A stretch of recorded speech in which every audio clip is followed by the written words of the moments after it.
Écoutez Amarim Tania, nous sommes au Pérec Tetvav, la page Hafamoudbet, page 40. Nous avons expliqué la dernière fois ce qu'est un Benoni, quelqu'un qui contrôle ses pensées, ses paroles et ses actions.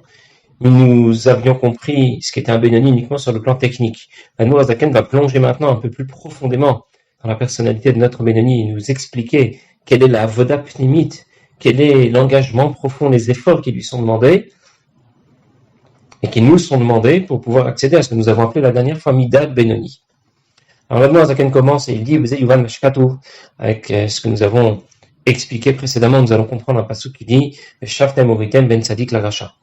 Vous allez bien considérer et voir quelle différence il y a entre un tzaddik et un rachat. Ben Oved Elokim la Shalo Avado, entre celui qui sert Dieu et celui qui ne le craint pas. Et ici, nous avons deux questions que rapporte la Gemara. Masechet Chagiga Ben Hehe évoque ces deux questions. C'est Hillel qui va lui répondre. Et quelle est la question? A priori, il y a une répétition. Le tzaddik, c'est un Oved Elokim. Le rachat, c'est un Shalo Avado, celui qui ne le craint, celui qui ne sert pas à Kadosh Baruch Hu. Alors on a répété deux fois la même chose. Entre le tzaddik et le rachat, celui qui sert Dieu, celui qui ne sert pas. La Gemara sur place, c'est Hillel qui donne la réponse et qui répond à la moitié de la question. Le rachat n'est pas un lohavado. Nous, c'est ce que nous avions compris en première lecture. Un rachat, c'est quelqu'un qui ne sert pas Dieu. La Gemara dit non.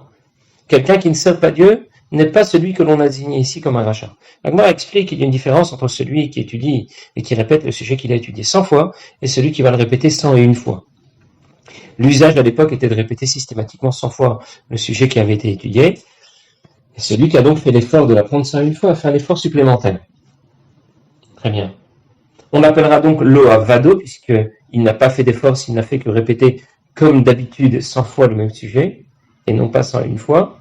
Il n'est donc pas un rachat. J'ai compris qu'il y avait une différence entre le rachat et celui qu'on a appelé lohavado. Au départ, j'ai compris que c'était la même chose, mais on m'a expliqué que c'était pas le cas. Lohavado, c'est un tzaddik, mais simplement qui ne fait pas d'effort particulier, qui ne va pas au-delà de ses limites. A priori, avec cette réponse de la Gemara, nous n'avons pas répondu à l'autre question. Le tzaddik, c'est un Oved Elokim, a priori.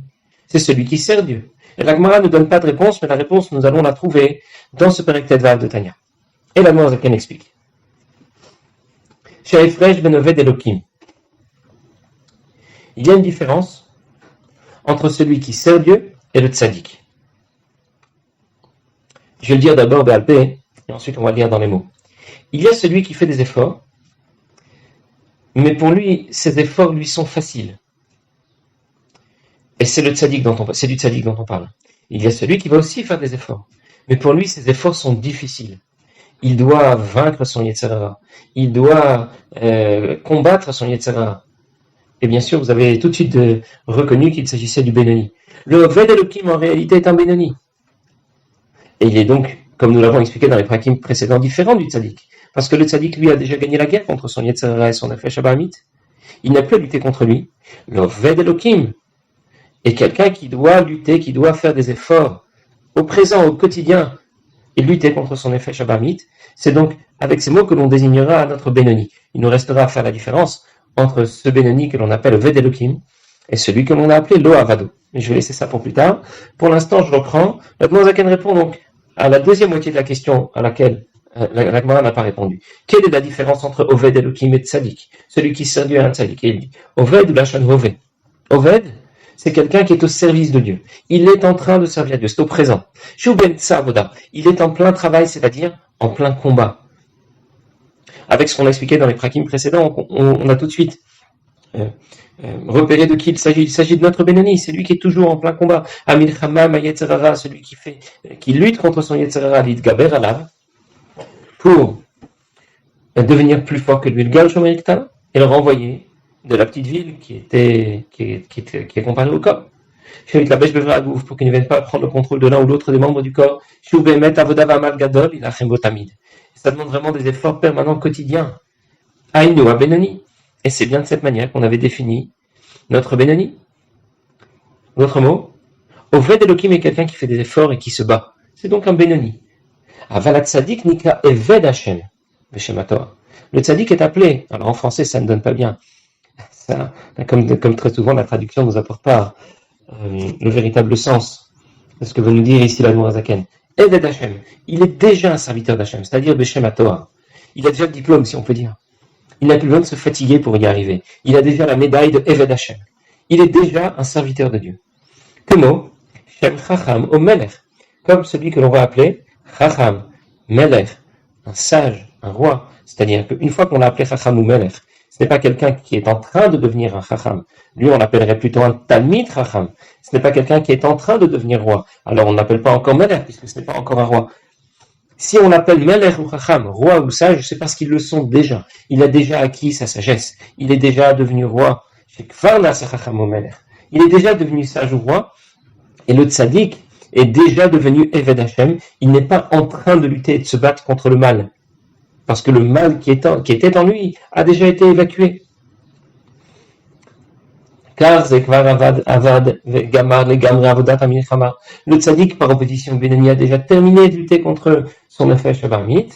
Il l'a déjà expulsé, il a déjà renvoyé. Il a vidé, expurgé son cœur de son nefesh abamit.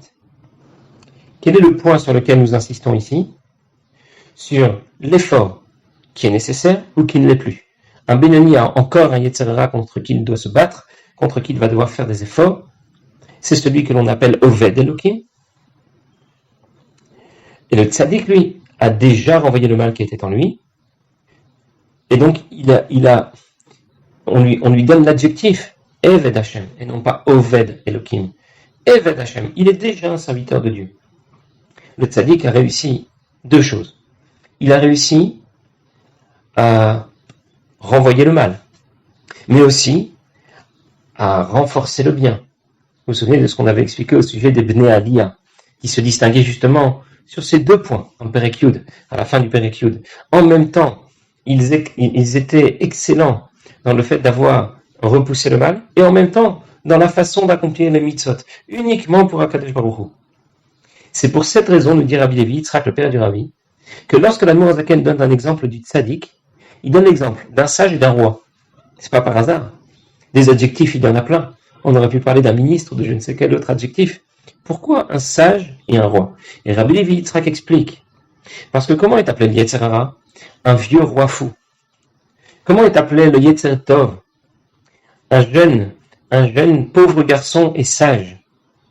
Alors voilà notre roi et notre sage. Puisque le tzaddik a réussi à l'emporter à la fois sur les deux plans. Il a su renvoyer le Yetzer Hara, le Nefesh Abamit, qui est appelé un vieux roi fou. Et il a su renforcer le bien qui est en lui, pratiquer les mitzvot uniquement pour Akadosh Baruch Hu. Son Yetzer Tov est maintenant pas seulement dominant, il est en position exclusive de contrôle du corps. Et c'est lui que l'on appelle le Chacham. Pour cette raison, lorsque l'Admor Hazaken nous parle du tzaddik, il prend l'exemple du Chacham et du Melech. Il y a une autre précision au sujet de la différence entre un tzaddik et un Benoni. Le Benoni, nous l'avons appelé puisqu'il doit faire des efforts Oved. Il est en train de faire des efforts. Il est Oved au présent. Le tzaddik, nous l'avons appelé Eved. Il est déjà un serviteur. Il a déjà accédé au titre. Il n'a plus besoin de faire d'efforts particuliers. Mais si vous remarquez bien, le Benoni est appelé Oved Elokim, alors que le tzaddik est appelé Eved Hashem par l'Admor Hazaken. Pourquoi ne pas dire le contraire? On aurait pu dire que le Benoni est un Oved Hashem et que le tzaddik est un Eved Elokim. Alors Hashem Elokim, ça change quoi exactement? En réalité, nous savons que le Shem Elokim représente l'intervention de Dieu dans la nature, alors que le Shem Hashem, Yud Ke Vav Ke, représente l'intervention de Dieu au-delà de la nature. Alors, le Benoni qui doit vaincre sa nature, son Yetzer Hara, son Nefesh Abamit, on l'appelle un Oved Elokim. Il est en train de travailler sur son Teva, sur sa nature. Alors que le Tzaddik, lui, n'a pas besoin de travailler sur sa nature. Lui est déjà un Eved, mais un Eved de quoi? De Havaye, Yud Ke Vav Ke, au-delà déjà de la nature. Il y a une autre explication, cette fois le Pisod, selon une explication qui va faire intervenir des considérations séphirotiques. Le Shem Elokim, celui qui gère la création, celui qui correspond à l'intervention de Dieu dans la création, le Gematria Hatev à la nature, est associé dans le schéma des Sphirot à celle de Malchut, qui est la Sphira la moins haute, celle qui intervient par les mondes de Bria, Yetzira, Asiya. Tandis que Yud Ke Vav Ke, les 4 lettres du nom de Dieu, représentent au contraire, comme on l'a déjà vu dans les prakim précédents, le schéma des sphirotes qui précède. Le Yud représente Chochma, le He représente Bina, le Vav, les Simidot qui suivent, et le dernier He, Malchut, mais dans sa portion supérieure. Alors du coup, j'ai aussi là une allusion, une réponse à la raison pour laquelle on appelait le Benoni Oved Elohim et le Tzadik Eved Hashem, parce que pour l'essentiel, la avoda d'un Benoni concerne les pensées, les paroles, les actions, ce qu'il y a de plus concret, ce que l'on va associer à la sphira de Malchut. Tandis que le Tzadik, lui, est déjà au-delà de cela. Lui est déjà en train de travailler profondément ses midot, les midot qui correspondent dans le schéma du Seder Ishtachilut aux sphirot elles-mêmes, et non pas à celle de Malchut. Donc tout cela nous montre, s'il fallait encore le dire, comment chaque mot, chaque virgule est pesée. Quand l'Admor HaZaken donne un exemple, c'est pas un exemple qu'il a trouvé comme ça au hasard, comme quelqu'un qui explique un shiur et qui pense à une idée, et alors il a donné cette idée comme ça, parce que ça lui est venu. Chaque chose est pesée, les exemples donne l'Admor HaZaken, les mots qu'il emploie, chaque chose a un sens. Alors je ne sais pas toujours tout expliquer, mais je vous le dis quand je le sais au moins. Ce que nous avons déjà compris, c'est que ce qu'on attend d'un Benoni, c'est d'être un Oved Elohim, c'est-à-dire quelqu'un qui va faire des efforts qu'il va répéter, des efforts de chaque jour. C'est cela qui va le définir, c'est cela qui va lui donner son titre d'excellence. Ce sera un Benoni complet lorsque ce sera un Benoni qui aura fait des efforts. C'est vrai que nous, dans notre système, on n'évalue pas quelqu'un en fonction de ses efforts, mais en fonction de ses résultats. C'est comme ça aussi d'ailleurs dans le système scolaire. Il y a eu une idée de pouvoir évaluer les élèves en fonction de leur effort, mais ça s'avérait difficile à mettre en place. Mais on peut comprendre que dans l'idée, un enfant qui serait brillant, qui ne fait aucun effort et qui n'a que des bons résultats, c'est bien. Mais un enfant qui, au contraire, a beaucoup de difficultés et qui va faire de nombreux efforts pour obtenir des résultats plus modestes, c'est vrai, mais lui va vraiment se fatiguer. On a compris que lui, vraiment, ça valait quelque chose. Ses efforts ont changé la donne. On ne va pas l'évaluer de la même façon. Alors c'est vrai qu'en ce qui nous concerne en général, nous avons beaucoup de mal à évaluer l'effort de quelqu'un. En général, on évalue seulement ses résultats. Qu'est-ce qu'il a obtenu comme résultat? Il a pas obtenu des résultats, alors que pour Akadosh Baruch Hu, lui va plutôt évaluer notre position, ce qu'il attend de nous, en fonction des efforts que l'on va fournir. Des efforts quotidiens, des efforts que l'on doit faire comme un soldat. C'est-à-dire que devenir un Benoni n'est pas une activité professionnelle. C'est un état d'esprit, comme un soldat. Un jour, le Rabbi Rachab, lorsqu'il était jeune, a été appelé à l'armée pour faire son service militaire. Et le Rabbi Maharaj lui a dit, il y a certaines choses que l'on peut apprendre dans Avodat Hashem, de l'engagement à l'armée d'un soldat. Première chose, c'est qu'un soldat n'a pas de propre intérêt à rechercher. Il n'existe pas.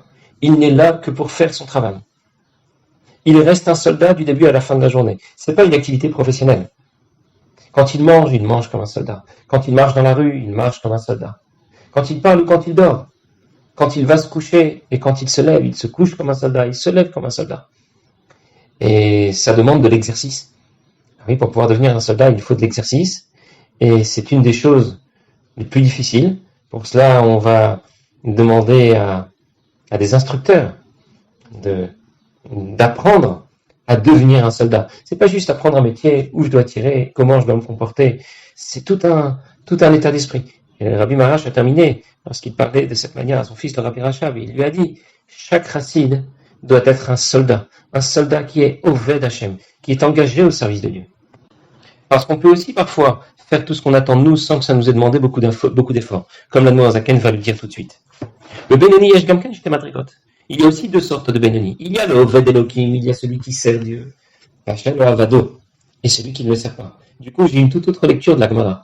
Très intéressant parce que on voit que sans l'intervention d'Admor HaZaken, il y a tout simplement un pshat dans la Gemara, Masechet Hagiga, où on était passé complètement à côté. On n'avait pas compris de quoi il s'agissait. On n'avait qu'une demi-réponse à notre question lorsqu'il a répondu. On va voir qu'en réalité, la réponse que donne Admor HaZaken, on le verra à la fin du Pérec, on aurait pu la deviner, elle était déjà en allusion dans les mots de la Gemara. Bon, pour l'instant, je reprends.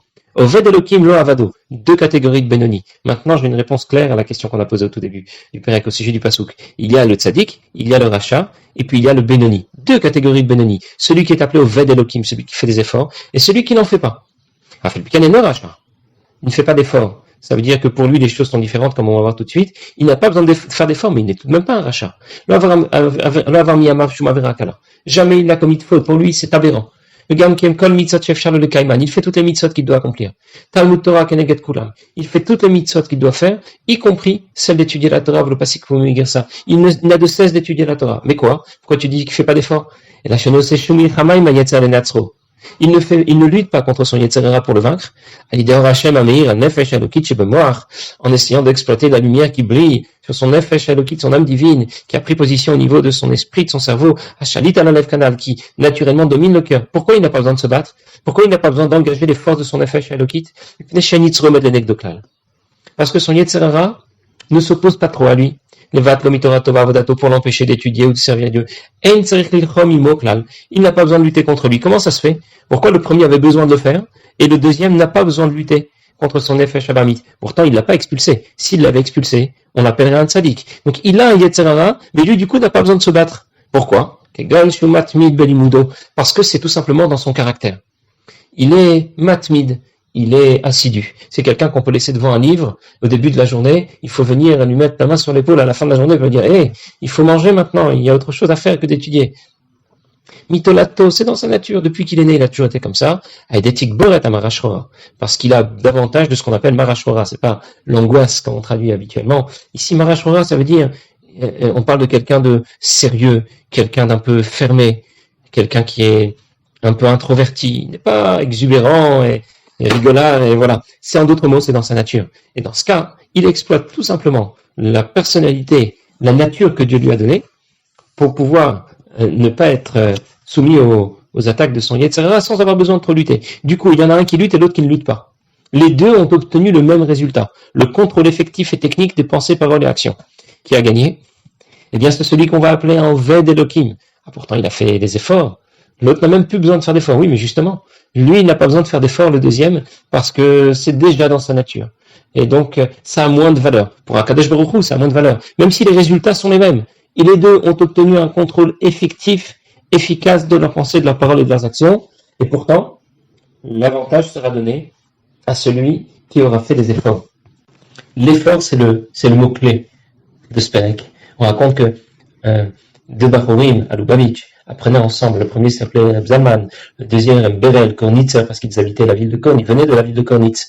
Le premier, Berel avait un esprit très vif. Il comprenait tout, il retenait tout au quart de tour. Le deuxième avait beaucoup de mal.